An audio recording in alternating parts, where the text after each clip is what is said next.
Programa Diálogo, com Edmo Bernardes. Apoio Valorap, BPO, Auditoria, Consultoria e Tecnologia. Acirp, valorize o perto, valorize o próximo. Muscake, venha reconhecer Unidade Itatiaia. Sicredi, gente que coopera cresce.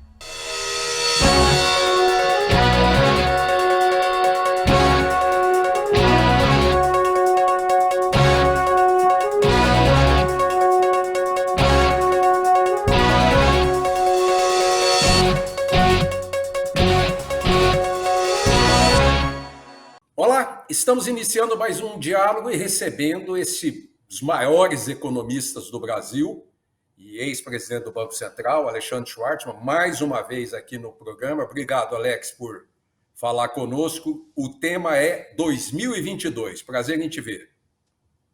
Prazer em vê-lo também, Edmo. Sempre uma alegria estar aqui. Então, feliz 2022 para você, pô. É bom. Tomara, né? Mas vai. Para mim, acho que vai estar bem. Eu não sei se vai estar muito legal para o país, não. É óbvio que a gente, para falar de 2022, nós temos que falar de 2021. Né? Eu acho que de todas as dificuldades que de 2020 o governo enfrentou para ajudar na pandemia ou se perder na pandemia, 2021 foi um marco, está sendo um marco histórico para não imaginar um ano muito bom em 2022, né? Acho que a gente errou bastante ao longo de 2021, né? Então, e esses erros de política de maneira geral, mas política econômica também, estão começando a nos custar caro para o ano que vem. Então a gente olha, né, está com o país assim, praticamente desde o começo do ano, a economia andando de lado, né, e nenhum avanço significativo do ponto de vista de reforma econômica, e um governo que se perde em disputas políticas, no mais das vezes estéreis, que não ajudam a avançar nem a agenda econômica, nem a agenda geral do país, né? E o resultado dessa história é um dólar mais caro, né, um impacto sobre a inflação, aí o Banco Central tendo que subir juro, quer dizer, a gente olha para a combinação do que poderia ter sido esse ano, a gente emergiu razoavelmente rápido, razoavelmente forte de todos os problemas econômicos da pandemia, tivesse tomado alguns passos mais corretos do ponto de vista de gestão de política econômica e política sanitária, a gente poderíamos estar nos encaminhando para um 2022 bastante razoável. Não será o caso. Bom, vamos começar pelo nosso ministro da Economia, de trás para frente, de ontem, onde ele disse que o Brasil está demonstrando que é um país que atrai investimentos, está pronto para investimentos lá em Dubai, para os investidores, para empresários, para autoridades públicas, dizendo que o Brasil está pronto, que o Brasil está bombando para receber investimento. Alguém tem coragem de investir nesse país? Eu acho que muito pouco. Para falar a verdade, nem os brasileiros têm coragem de investir nesse país, né? Muito menos o estrangeiro. De maneira geral, o investimento estrangeiro vem colhendo, assim, a verdade também não é de hoje, ele vem colhendo há algum tempo. Mas a gente olha para o desempenho do investimento privado no Brasil, ele tem sido muito fraquinho. Aliás, os próprios dados mais recentes apontam exatamente para esse fenômeno. Mas, assim, obviamente, quando o ministro está lá fora, ele interpreta o papel dele como um papel de vendedor. Então, ele vai lá, fala coisas maravilhosas. Agora, pega mal, porque não está falando para uma audiência desqualificada, né? Você está falando para uma audiência de gente que está, em tese, eles estão ali pensando em investir algumas centenas de milhões, alguns bilhões de dólares. Eles, obviamente, vão fazer a lição de casa. E quando eles fizerem a lição de casa, eles vão ver que aquela vilha que foi descrita pelo ministro da Economia responde ao que a gente observa na realidade dos dados, na realidade do dia a dia das pessoas no Brasil, né? Você tocou num assunto importantíssimo, um dos assuntos importantes, né, que a gente tem para conversar, que é o dólar, né? Muito se fala na influência de não realização de lições de casa. Então, duas Uhum. perguntas numa só. Quais são as lições não executadas, a reforma administrativa, etc. Então, quais são as reformas não executadas? E se executadas, aí a pergunta do milhão. Quanto poderia estar valendo o dólar hoje? Mas é mais fácil listar o que a gente não fez, mas assim, você já mencionou uma delas, né? A reforma administrativa, uma reforma do orçamento, reforma tributária, quer dizer, tudo. Veja, o que eu estou falando, com perdão, né? Isso é de uma obviedade atroz. Todos nós sabemos o que tem que ser feito, né? Acho que eu ousaria dizer que o próprio ministro da Economia sabe o que tem que ser feito, embora o comportamento dele não seja congruente com isso. Mas o que a gente precisaria, assim, do ponto de vista do controle de gastos, é atacar o crescimento dos gastos obrigatórios. A gente fez uma parte disso com a questão previdenciária, não está reduzindo esse gasto, ele só está crescendo mais devagar. A gente teria que começar a atacar a questão do funcionalismo, que é um sorvedouro de recursos públicos e entrega muito pouco em volta. A gente tem um orçamento que é extraordinariamente rígido, eu estou falando isso há anos. Quando eu comecei a falar isso, a gente falava que o orçamento era extraordinariamente rígido, porque as despesas obrigatórias respondiam 85% do orçamento. Hoje ela já é de 95%. Você vê há quanto tempo eu estou falando essas coisas. A gente não avançou nenhum passo nisso. Moral, porque tem um orçamento rígido, a gente não vai, a gente está começando a furar o teto de gastos, que era a única coisa que estava ali dando um mínimo de previsibilidade para as contas públicas nos próximos anos. Isso se reflete numa percepção de que a nossa dívida vai continuar a crescer nos próximos anos, por mais que tenha melhorado nesse ano, e isso bate no dólar. Então, de fato, esse dólar mais caro é por conta disso. Assim, não é uma conta minha, mas exercícios que eu vi a esse respeito sugerem que, se a gente for olhar, por exemplo, o preço de commodities, de soja, de açúcar, de petróleo, de minério de ferro, etc., era para o dólar estar em alguma coisa aí na casa de 4,50 a 4,80. Não sei se toda essa diferença é por força da falha de reformas ou não, mas se for algum indicador, eu acho que era mais ou menos ali que a gente poderia esperar o dólar. O fato dele estar aí na casa de 5,50, às vezes indo buscar 5,60, acho que é um indicador aí de como o país está vivendo uma situação complicada. Sem horizontes, né?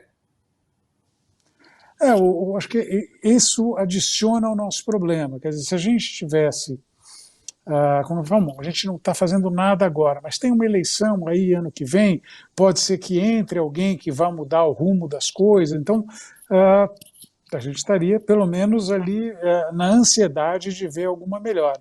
Mas quando a gente olha concretamente para as alternativas de poder viáveis que tem, elas não apontam no sentido de uma mudança que nos leve para esse lado. Quer dizer, a manutenção do atual governo já mostrou que não é amigável para as reformas. Em boa parte porque o presidente não acredita nisso, né? Ele tem uma base política que é usada ali para simplesmente mantê-lo no poder, certamente não para avançar qualquer espécie de reforma. A principal alternativa de poder, que é o PT, também assim, não tem, obviamente, nenhum encanto por isso, inclusive porque quando teve oportunidade não fez, não seria agora que iria fazê-lo. Obviamente tem sempre o pessoal que fala, não, mas aí o Lula é um pragmático, ele vai chamar alguém que vai fazer, bom, tá bom. Mas a gente pode acreditar nisso, pode acreditar no Coelhinho da Páscoa, pode acreditar em Papai Noel. Eu não vou disputar crença com ninguém. Eu, particularmente, acho que esse é um cenário remoto. Então, quando a gente olha assim, para a questão de alternativas viáveis de política econômica na frente, não parece ter nenhuma nada que indique que a gente vá mudar para um rumo mais sustentável, mesmo com a eleição do ano que vem. Então, isso acho que adiciona ao peso que a gente tem sentido do ponto de vista de desempenho econômico do país. Eu não consigo, pelo menos, enxergar alguém que entre, por exemplo, o ano que vem, num ano eleitoral, e essas reformas sempre levam a, como eles chamam, maldades, né? Então, se você fizer uma reforma administrativa, você vai estar trabalhando com o servidor público. Em ano eleitoral, complicado. Se você fizer a reforma tributária, você vai estar trabalhando contra estados, ou alguns estados, e outros, em tributos e unificações, etc. e tal. Acho que o ano que vem, penso eu, que não vai ser um ano de maldades, exatamente por ser um ano eleitoral. Não, acho que a sua análise é absolutamente correta. E vou mais longe, eu concordo absolutamente com o que você disse. O governo certamente não vai se engajar em fazer reformas que possam ser vistas como algo que prejudique as chances de reeleição do presidente. Mas a verdade, acho que, primeiro, nenhuma força política vai a público com essa agenda. Né? E não vai, porque, de fato, ela é uma agenda que promete perdas a vários grupos que são bem organizados, né? E também porque, vamos falar a verdade, a população não está minimamente interessada nesses assuntos. Né? Todo mundo quer uma solução fácil para o preço da gasolina. Né? E aí vai vir um monte o pessoal prometendo dedadas para corrigir o preço da gasolina de um jeito ou de outro. Mas, enfim, então é muito mais no sentido de prometer o paraíso na Terra do que mostrar para a gente que para chegar lá no paraíso tem que passar por um longo caminho pelo purgatório. E não tem jeito, tem um longo caminho pelo purgatório. Só que isso não elege ninguém, né? Você falou, estou pensando aqui nos preços, inflação. Esse é um caminho que nós estamos indo, um caminho muito perigoso, né? O ministro vem dizer que para quê? Que tem um pouquinho a mais de taxa de juros, um pouquinho a mais, bobagem, durante um tempo aí, para a gente poder acertar tudo isso. Não é bem assim, você que esteve lá no Banco Central, né, Alex? Não é bem mais complicado, mas veja, quer dizer, é uma própria dissonância com o discurso anterior do ministro, né? Ele, assim, há não muito tempo, ali, meados do ano, um pouco antes, ele estava usando fura-teto como um xingamento para os demais ministros. A última manifestação dele, o teto de gastos é só um símbolo, não é uma coisa. Isso é dissonância cognitiva, né? Ou aí tem, a inflação está alta, mas tudo bem a gente ter juro mais alto para lidar com isso, mas há um tempo atrás ele estava ali exortando a capacidade que ele supostamente tinha tido no sentido de reduzir a taxa de juros, as políticas dele. Então, e obviamente os agentes de mercado percebem isso, quer dizer, teve gente que foi ingênuo o suficiente para acreditar que o Paulo Guedes era de fato alguém comprometido com uma agenda liberal, etc., e que o comprometimento dele era tão forte que ele, inclusive, converteu o presidente da República, que nos seus 30 anos ou mais ali de Congresso jamais comungou desses ideais. Ele acreditou nisso. Hoje tem uma percepção entre essas pessoas que não é mais o campeão da causa liberal. Ele é simplesmente mais um que está tentando pavimentar o caminho para a reeleição do presidente, que está enfrentando, obviamente, sérias dificuldades por conta, entre outras coisas, do mau desempenho da economia, a péssima gestão da pandemia, etc. Então, acho que o que está acontecendo é uma percepção que aquele herói lá, o que mereceu uma estátua na Faria Lima, não é a pessoa que hoje está ocupando o gabinete de ministro da Economia, não. Bom, eu vou chamar um intervalinho rápido, daqui a pouquinho estamos de volta. Até já!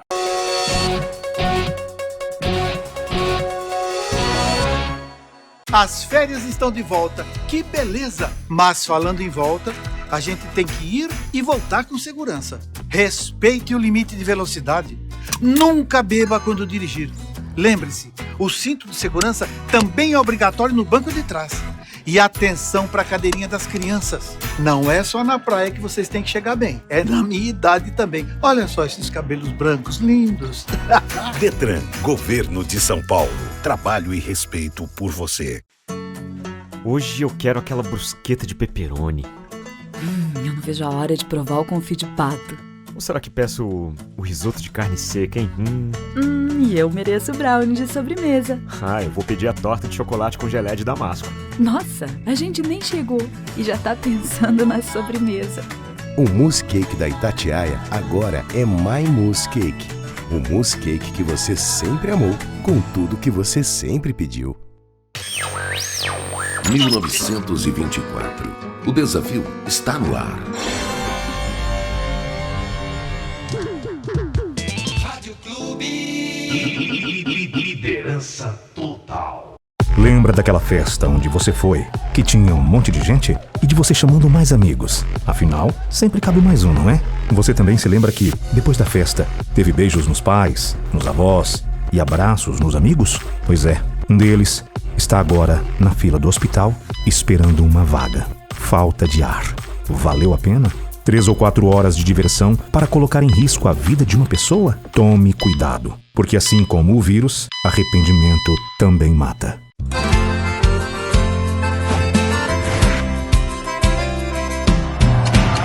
Eu vou poupar de montão, insultar o maior dinheirão. Promoção Poupança Premiada Sicredi. A sua economia pode virar um dinheirão. Eu vou poupar de montão e aproveitar a maior promoção. Posso até ganhar mais de 1 milhão. É Sicredi. Quanto mais poupar, mais chances de ganhar. É poupança.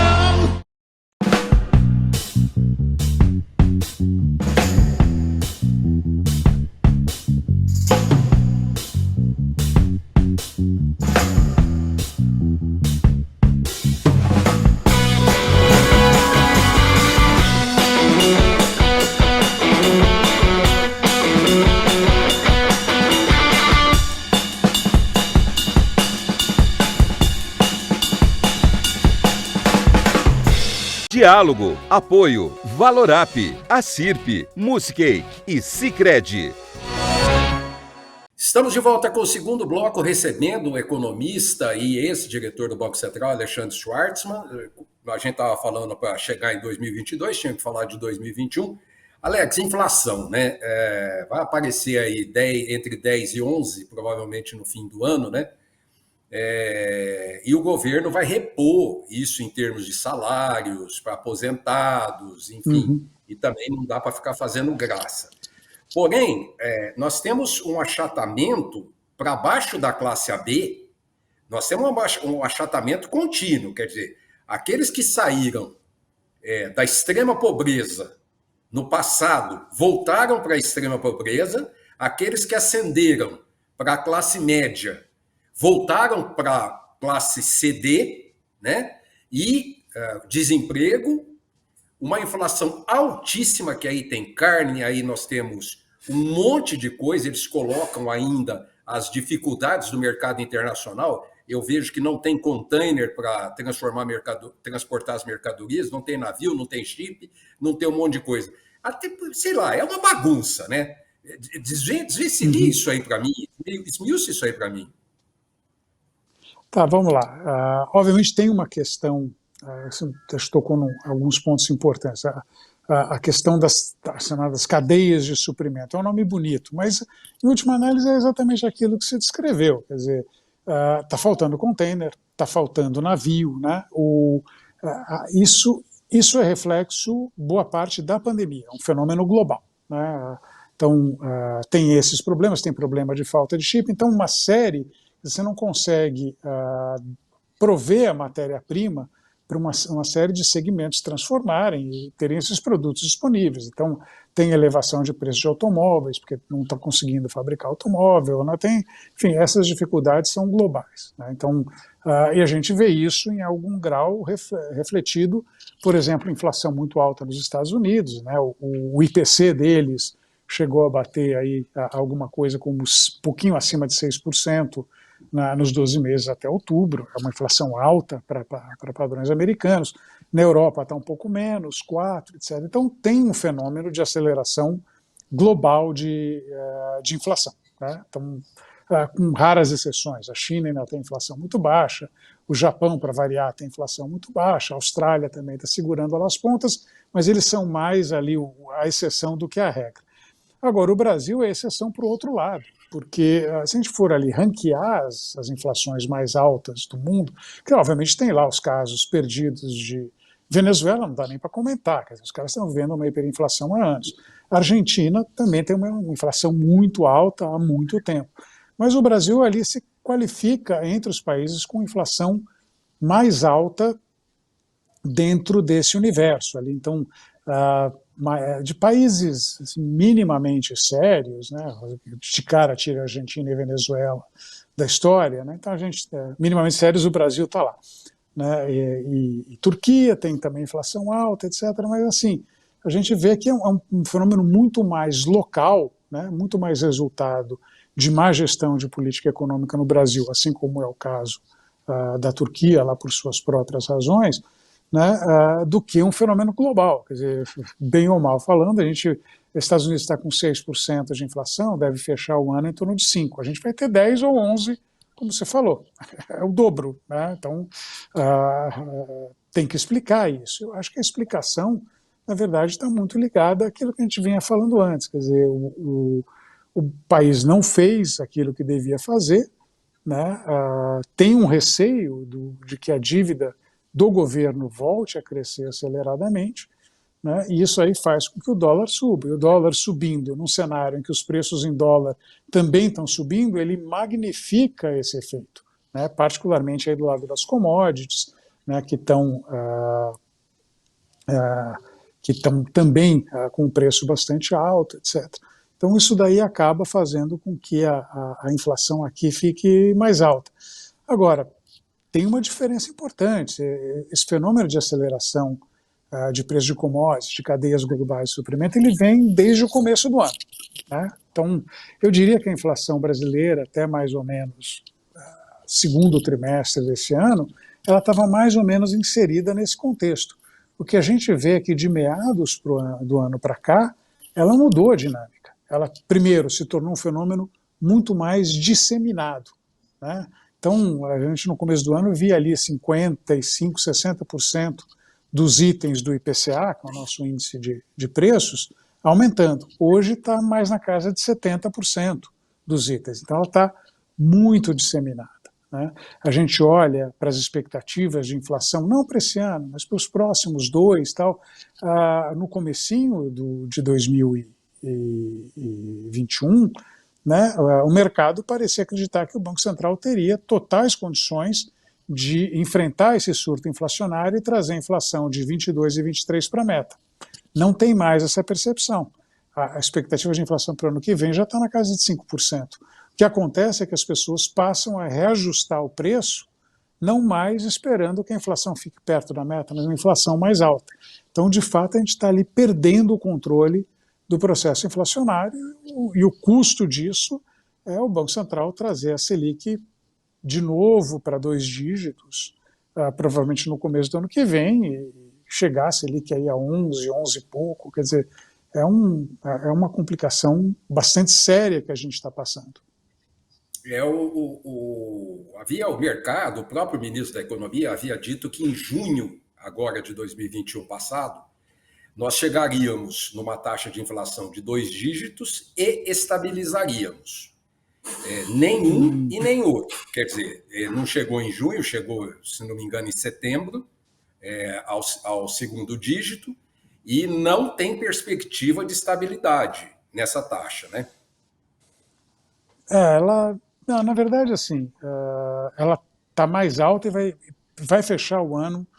Acho que tem uma chance bastante razoável de fechar o ano acima de 10%. Agora, a gente não imagina que vá continuar em 10%.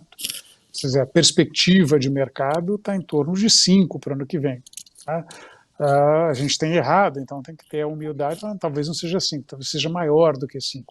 Mas eu acho que dificilmente a gente vai ter uma inflação permanente de 10% ou acima ao longo dos próximos anos, a menos que a gente faça muita bobagem, né?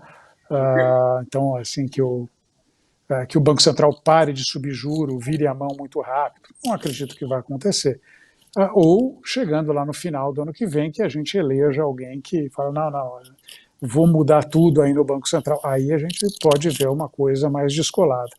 Mas, se não, a gente vai ficar com inflação ainda acima da meta, mas mais baixa do que a inflação desse ano.